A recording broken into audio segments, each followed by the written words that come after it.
Yes, good afternoon. My name's David Crossweller. I am an implementer.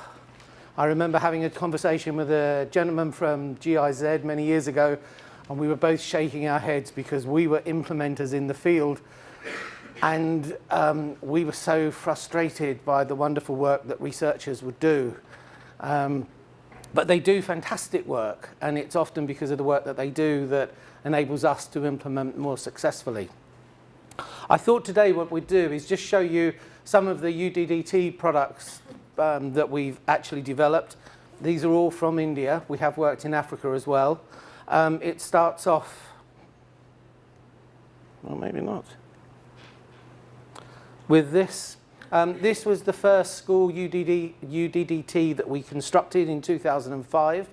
I won't even go into the story of why I was in Tamil Nadu in 2005. I'd built lots of toilets prior to this, but this was the first one where I actually considered what I was constructing. And it was because of a nice Indian man who came up to me at the end and he said to me, "You think you're just building toilets, don't you?" And I said, "Yeah, I've built loads of toilets, you know, Africa here, built loads of them." He said, "You'll see." And he sort of took me under his wing for the next couple of years. And 2 years later, I realized actually that you don't just build toilets. You know, that's not what it's about. It's about giving something to communities that are really in need of a different level of cohesion. And this was another school toilet that we built about 5 years later. And this is for 1,500 girls. Now, if I can just show you this up here. That's actually a special room where the girls can go and they can change their sanitary towels. Sanitary towels now are given away free in Tamil Nadu. At the time we were providing sanitary towels, we had set up a women's group to provide all of the schools where girls attended to provide them with sanitary towels. But we found that there was nowhere for them to change. So even with school toilets, they were still going home when they started their period. So we put in a special block just so the girls could go in there. And actually at the back of the turret, there's a hole into which they can place the used sanitary towels, and that falls into an incinerator. And every day or so, they're burned. And one of the things we found after constructing school toilets, there was a 15% increase in the number of girls who enrolled at school, which we were really shocked about. But you know, then subsequently DFID came out with a similar figure, and a couple of other organisations came out with a similar figure. So it had quite a significant impact. This year we opened this one, and this is actually the girls' block, and there's a boys' block as well. This is another 1,250 pupil school. So we keep building school toilet blocks. We've now built 85, all in Tamil Nadu, and somewhere in the region of 35,000 girls attend 35,000 children attend these schools. So it's made quite an impact. We use the children as the agent of change. So moving on from a school toilet block, we actually then start building UDDTs for families.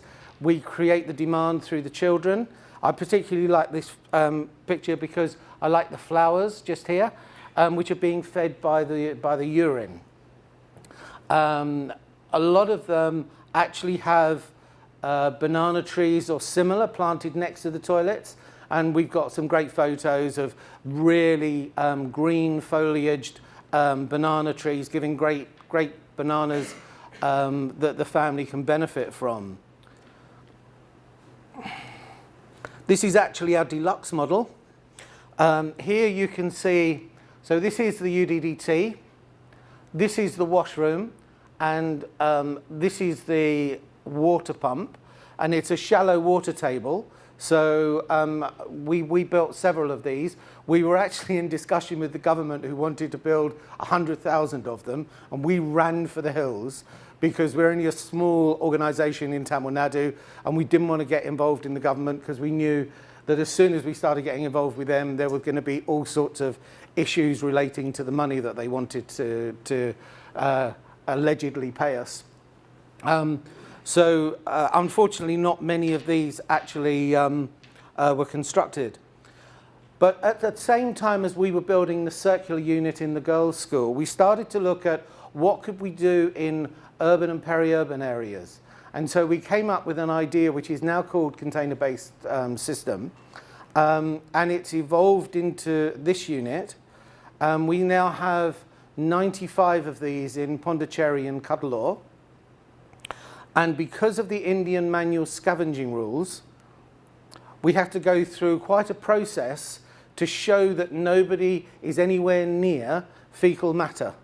If anybody here understands about India and the Manual Scavenging Act, it's quite complicated. It's more of an emotional issue than actually a legal issue, and we can show government officials how we don't contravene the act, but they still have this churning feeling in their stomach, and they go, well, we don't know how people are going to react to it. Are we going to be sued? And one of the interesting things about India is if somebody makes a complaint and they take a municipal authority to court and it's found guilty, the officer who signed off the project is liable to prison. So they're very, very cautious about signing off anything that even remotely looks like manual scavenging. So here what we have a system where the guys are all in their PPE. They push along an empty crate, pushing a full crate forward. And if I just go to there, you can see here's one I made earlier, the full crate coming out at the other end. That's then collected and taken back to a compound. Now, we've been running the system in Pondicherry for almost 4 years.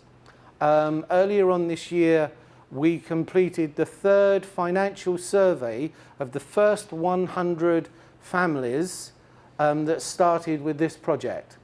And what it showed was that they were spending 33% less on medication.